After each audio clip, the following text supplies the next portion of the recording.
Bismillah khairul asma. Bismillahilladzi la yadurru ma'asmi syai'un fil ardi wa la fis sama. Bismillahi la haula wa la quwwata illa billah. Alhamdulillah ala ni'amillah wassalatu wassalamu ala rasulillah Muhammad ibn Abdullah wa ala alihi wa ashabihi wa mawala. Qalu subhanaka la ilma lana illa ma 'allamtana innaka antal alimul hakim. Qala rabbi shrah li sadri wa yassir li amri wahlul 'uqdatam min lisani yafqahu qawli. Yang saya hormati Kepala Desa Cidokong yang alhamdulillah udah duluan pergi. Saya juga ditahan yang seharusnya juga pergi ke panggung utama. Tapi alhamdulillah bisa bersilaturahmi Majelis Taklim apa namanya? Nurul Yakin.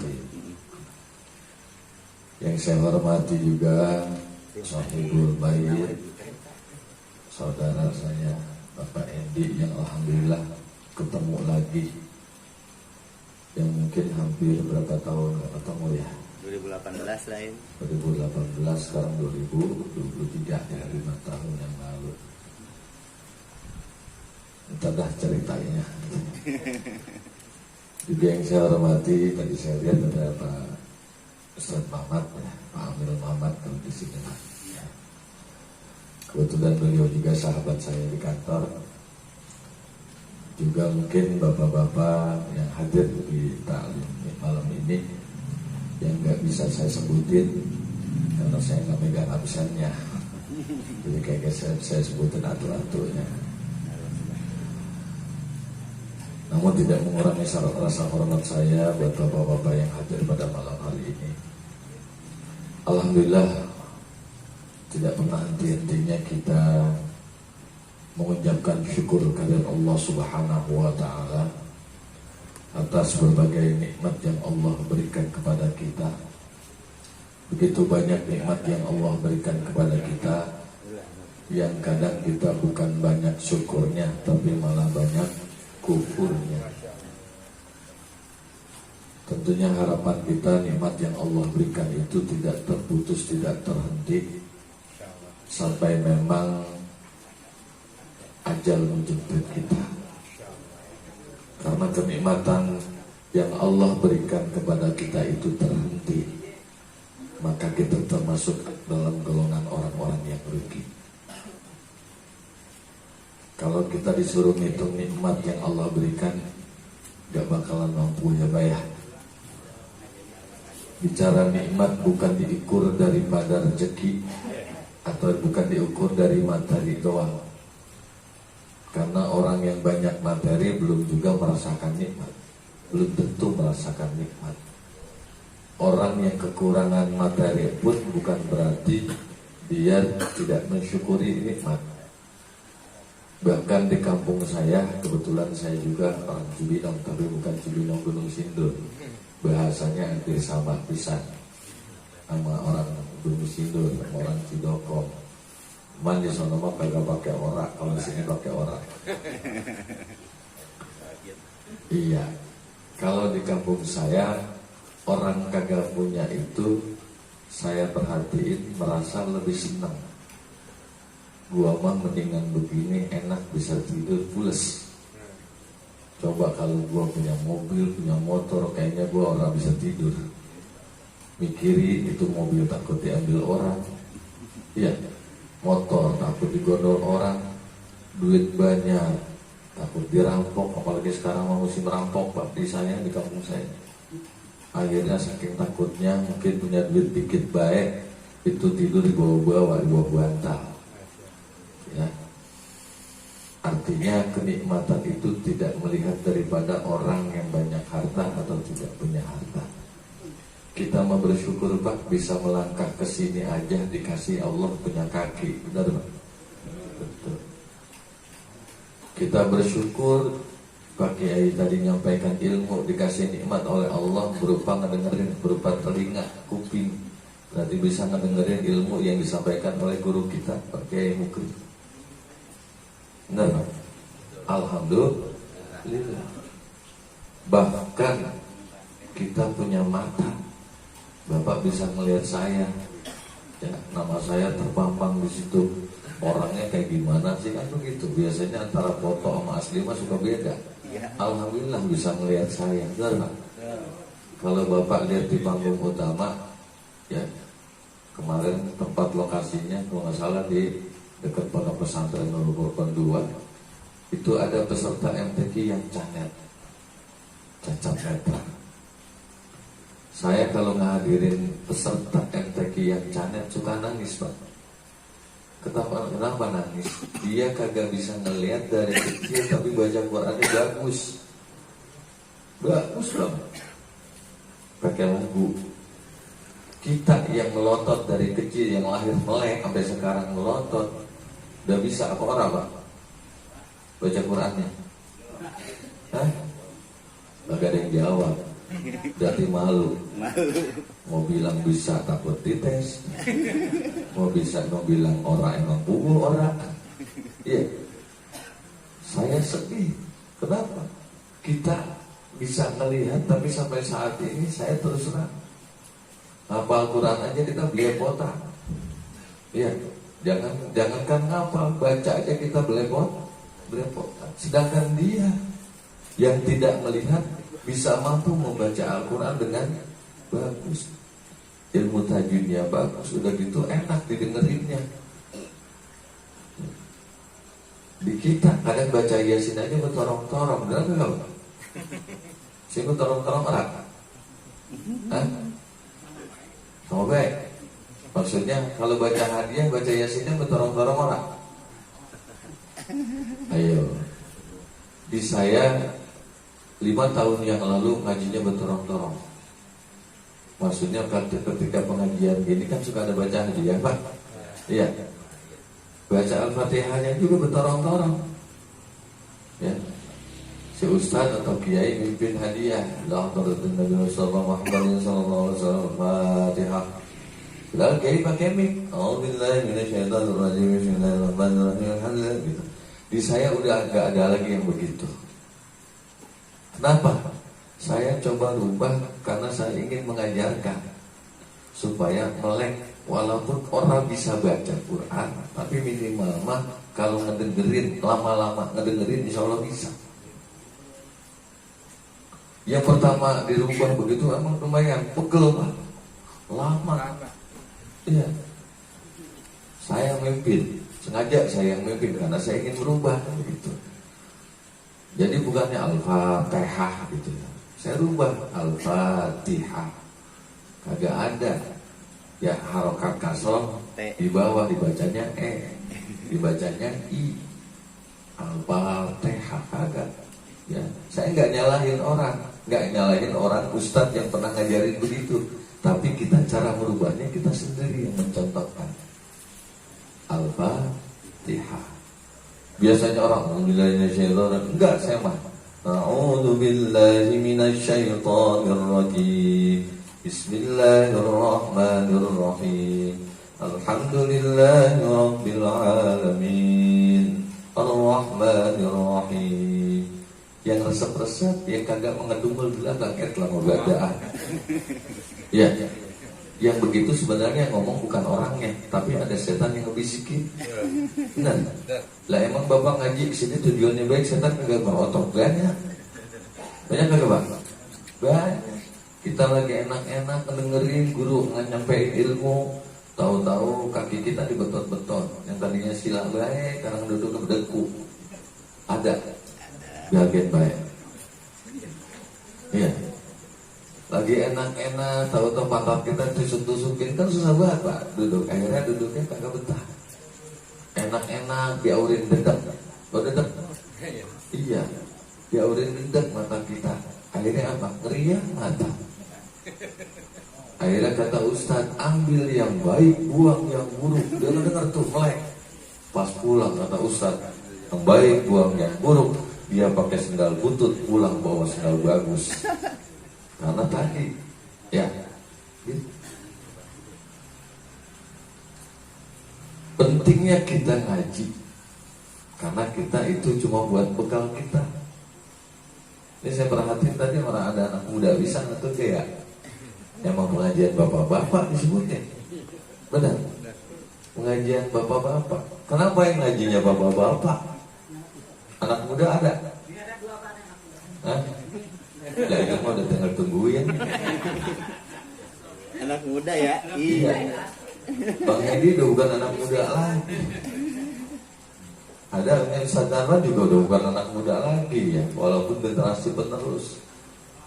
Padahal justru ke depan itu kita harus bisa memajukan anak muda.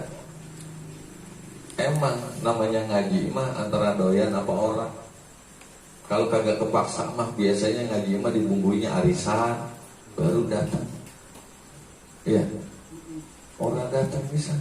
Padahal ada sebuah pepatah, Allah akan mengampuni dosa seseorang itu apabila dia melangkahkan niat untuk melangkahkan kaki tolabur ini, walaupun tidak jadi berangkat, Allah sudah ngampunin Pak. Niat dong. Tapi niatnya udah benar. Aku mau ngaji gitu ya kata Ustaz, niatnya mulu ngaji orang datang. Ya, Ustaz Hedi kan ngundang, benar nggak? Pasti, insya Allah Ustaz. Ya, saya akan datang. Niat nggak? Niat. Ternyata ada halangan. Ya, halangannya apa? Bini ngajak ke mall. Nah itu mah tergantung niatnya. Niat berubah itu jangan sampai akan oleh yang begitu. Niatnya bisa terhalang, bisa tidak menjadi melangkah kalau memang ada uzur yang memang lebih kuat begitu.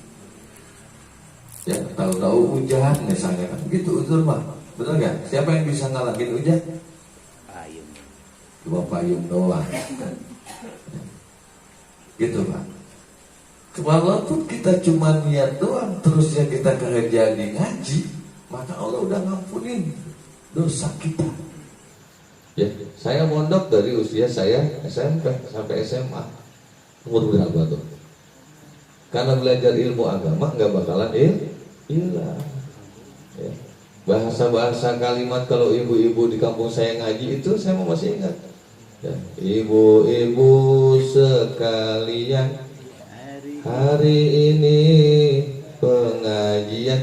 Karena bapak-bapak mah kalau ngaji kagak pakai salawat, jadi kagak pada bisa. Beda dengan ibu-ibu. Benar. Ibu-ibu mah sebelum ngaji jam 9, jam 7 udah nongkrong di pengajian. Benar nggak? Ya, sampai kita lupa dia bikinin kopi buat kita. Ya, yang penting bapak ikhlas aja dah. Sebab kalau bapak ikhlas percuma ngajinya. Ya, jam 9 ngaji, jam 7 udah pengajian, selawatan tuh. Tadi ibu-ibu pengajian, Bu Kokom datang, ya Kom lu beresin tuh tikar gitu. Hari ini terus begini, berselawat berngoceh. Ibu-ibu kita tuh, bini kita begitu. Ya, kedengar selawat di sono, akhirnya yang kagak belum beres nyuci, kesel kan? Kedengar selawatan tuh berisik banget, ngaji jam 9 udah selawatan jam segini, akhirnya dia rumah ngecaprak dewe kan. Ibu-ibu gua kagak ngaji karena gua lagi nyuciin kolor suami, malam ngompol 2 kali. Iya gitu. Saking apanya tadi? Kesel. Iya. Di speaker di sini nih di TK misalnya pengajian belum disolatkan begitu, ngadu salawat jadinya. Ya bang ibu-ibu begitu. Tapi saya senang Pak. Karena memang cuma dengan selawat kita ngajarin ilmu. Dan zaman sekarang mah biasa anak-anak kita itu lebih senang, lebih cepat lewat lagu. Iya. Saya yakin bapak-bapak juga, siapa sih yang nggak kenal lagu Ikan Dalam Kolam? Hah? Kemarin bukaan. Apa? Ikan Dalam Kolam. Kemarin ya pembukaan. Iya, kenapa? Karena pasti pada senang, pada tahu lagunya. Dan itu ilmu yang cepat. Sebab apa? Rasulullah juga sama zaman para sahabat ketika Rasulullah tidak ada. Kenapa adanya maulid? Itu cara yang mudah untuk menerapkan ilmu, mengajarkan ilmu. Dan yang ngarangnya juga nggak sembarangan. Di kampung saya masih banyak yang bilang maulid itu bid'ah. Siapa bilang bid'ah? Orang di kalimatnya dirawi itu ada nahnu jiranum bidzal harami, gitu kan. Nahnu jiranum, kami ini adalah tetangga. Bidzal harami, tetangga yang paling dekat dari seputaran Masjidil Haram. Artinya apa? Tempat dakwahnya Nabi, tempat lahirnya Nabi. Haramil ihsani wal hasani, gitu kan. Di mana di negeri di tanah haram ini diajarkan ya tentang kebaikan. Artinya apa? Dia tahu Nabi melakukan gimana. Ya, Nabi kan kagak ada maulid. Ya iya, emang nggak ngerayain, cuma cara ngerayainnya tadi dengan kita belajar sejarah. Iya, rawi itu sejarah. Benar Pak? Apa kalimatnya? Salamun alaik Zainal Anbiya, salamun alaik Asqal Atqiya. Salamun alaik ini buat siapa Pak? Buat Rasulullah. Kenapa Rasulullah disebut Zainal Anbiya, perhiasan para nabi? Sebab semua para nabi, nabi belum lahir, ya, tapi nurnya sudah ada.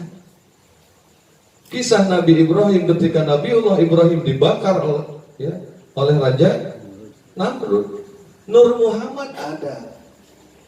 Siapa yang mengademkan? Memang Allah, tapi Nur Muhammad. Nuh, ya, beserta pasukannya naik ke kapal, Nur Muhammad ada. Ya. Sampai orang Yahudi, ya, yang punya kitab, yang mengarang kitab Taurat. Ya, di sini rawinya rawi apa? Janji pakai, tiba pakai apa bayar? Itu ada di kitab rawi. Seorang ahli Taurat berpesan kepada anaknya, nih ada satu lembaran. Ya, dia pesan sama anaknya, ini jangan dibuka nih laci. Dan lembaran ditaruh di dalam laci. Ya, ntar kalau saya udah nggak ada, baru lu buka. Wasiat, itu orang Taurat. Bapaknya meninggal, namanya Atok gitu ya. Pas dibuka dilihat lembarannya apa? Ya, akan datang seorang hamba, akan datang seorang manusia. Mauluduhu bi Makkah wa hijr Madinah wa sultanuhu bisyam. Akan datang seorang manusia, lahirnya di Mekah, hijrahnya ke Madinah, dan kesultanannya itu di Syam. Siapa? Nabi. Ahli Taurat mengakui. Lah kita sebagai umatnya orang bisa ngakuin, orang demen sama maulid. Bid'ah di mananya? Benar gak? Padahal dia sendiri sekarang kita itu banyak bid'ah. Benar gak? Ini bid'ah gak? Iya. Ini bid'ah gak Pak? Ini yang saya pegang nih. Bid'ah gak? Bid'ah. Bapak ke sawah pakai apaan? Celana, sontok. Ya. Bid'ah enggak? Bid'ah. Rasulullah mah pakai gamis, Pak. Kemana ge? Coba Bapak ke sawah pakai gamis. Kata yang berbeging sawah. Iya. Jangan dulu biasa bid'ahnya, mulut kita aja udah bid'ah. Tapi bid'ah itu ada yang dolalah, ada yang hasanah. Saya bisa nggak pakai mic, cuma belah sono orang kedengeran. Ya. Yang pojok kagak kedengeran. Bisa saya teriak-teriak, ulang ceramah sekali ceramah bengek ya. Habis ceramah masuk rumah sakit, kan mudarat namanya. Itu nggak boleh. Kita ambil ini baik. Walaupun masih ada di kampung saya namanya anti speaker, ada. Ya, giliran Jumat anti speaker, kagak pakai speaker Pak, masjidnya gede. Yang belakang kesian, imam udah sujud dia masih rukuk, ya.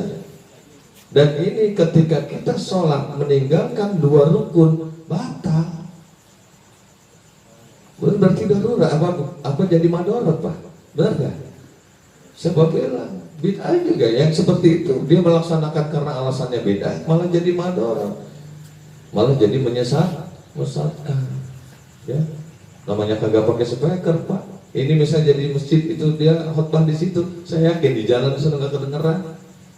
Ya, yang penting mah ya barakallahu li amin begitu kan. Kedengeran amin depan udah beres amin belakang amin. Gitu. Ya, kita ambil positif. Jangan beranggapan kalau itu bid'ah. Ya. Pendidikan dulu zaman Rasul pakai gedung apa kagak? Ngajuin proposal apa kagak? Bid'ah kan? Kan sesuatu yang tidak ada pada zaman Rasul. Iya. Tapi kalau kita tujuannya untuk kebaikan, maka itu akan menjadi hasanah, begitu. Ya. Jadi ngaji, ya zaman Rasulullah memang ada ngaji, tapi ngaji ada makanan. Zaman Rasulullah ada nggak? Orang, ya cukup mungkin dikasih minum. Sebab apa? Rasulullah mah ngaji kalau dalam keadaan kenyang, maka ilmu nggak akan sampai. Ya, atas apa yang saya sampaikan mudah-mudahan bermanfaat walaupun sedikit. Saya akhiri, saya doain mudah-mudahan niat Bang Hedi untuk melanjutkan pendidikan di sini, yaitu dalam bentuk madrasah diniyah takmil, itu bisa terrealisasi. Mohon dukungannya. Ini untuk kebaikan, ya, ini untuk dalam rangka pendidikan agama ke depan, ya. Bahasanya tadi jangan titipin, tapi Bang ini tolong kembangkan anak saya pengen jadi ini yang baik, ya. Insya Allah kita doakan, mudah-mudahan Allah mengabulkan doa Bang Hedi untuk meneruskan perjuangan dakwah di kampung Cidakom ini. Kurang dan lebihnya mohon maaf atas apa yang saya sampaikan. Kebenaran mudah-mudahan semua datangnya dari Allah, hidayah dari Allah. Kesalahan atau kekurangan itu adalah kebodohan saya. Al-insan mahal khata wa nisyan. Manusia tidak pernah luput dari salah dan dosa. Saya akhiri dengan ucapan wallahul muwaffiq ila aqwamit thoriq. Assalamualaikum warahmatullahi wabarakatuh.